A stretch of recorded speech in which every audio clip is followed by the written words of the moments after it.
This is as great a shot as we thought it would be, with the blaring interrogation lights on us. About as pretty as this game, Bob. I think raw, wet, and it kind of showed out on the field there. That was a pretty sloppy effort. 4 fumbles, an interception, 17-7, nothing pretty about it. And the game was in doubt. It was in doubt. The game incredibly was in doubt. This is not a good Northwestern team.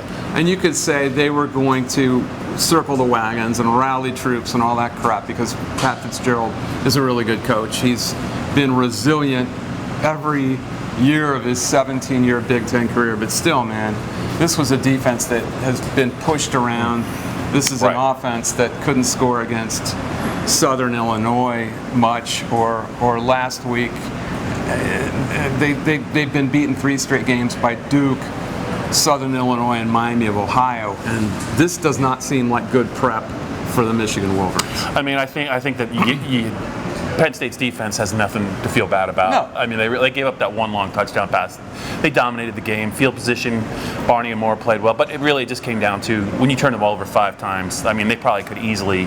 They play a clean game, they're going to score somewhere in the 30s, but they didn't do it. They lost 4 fumbles. Katron Allen didn't play in the first half. He did play very well in the second half, but even he lost a fumble. So, to me, though, Dave, I just think that the last couple of weeks, Penn State just has not gotten a good enough quarterback play from a 6-year guy. Go. That was my next question. They haven't. I mean, he was. The weather did impact the game, but he's missing too many throws, and he wasn't just missing throws. He's missing throws by a lot that were wide open and ready. The one to Parker Washington was probably.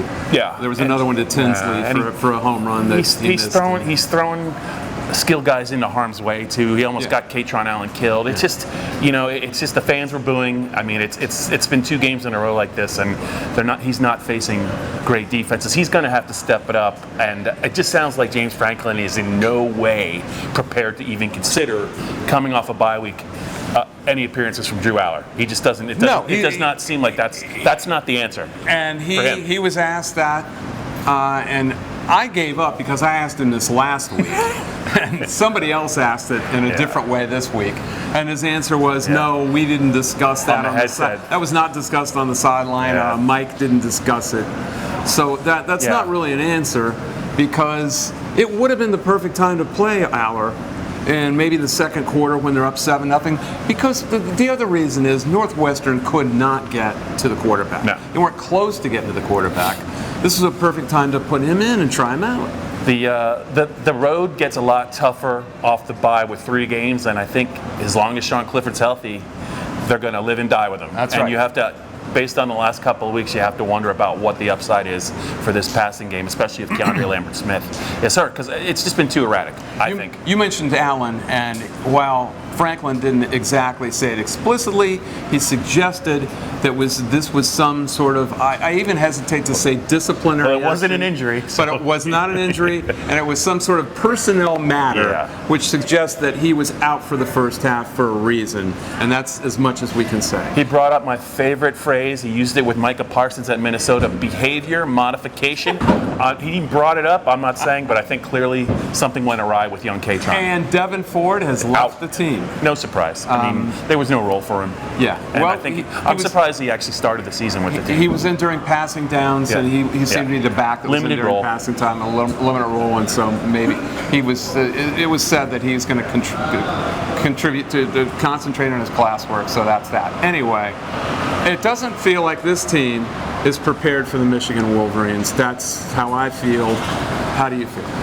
I mean, it's really. I mean, when you turn it over 5 times, you're basically giving up half of your possessions. If they play a clean game, they're going to. I think they have a chance to score some more points. Their defense can actually cause some problems, I think, for Michigan. But they're going to have to stop Blake Corum, which is going to be a problem. And just Penn State just seems like they're getting more and more one-dimensional on offense, and that is not a good sign 5 games into the season. And I don't know if they're tough enough offensively or defensively at scrimmage, and Michigan kind of proved that, especially offensively against the Iowa Hawkeyes today. They were really tough.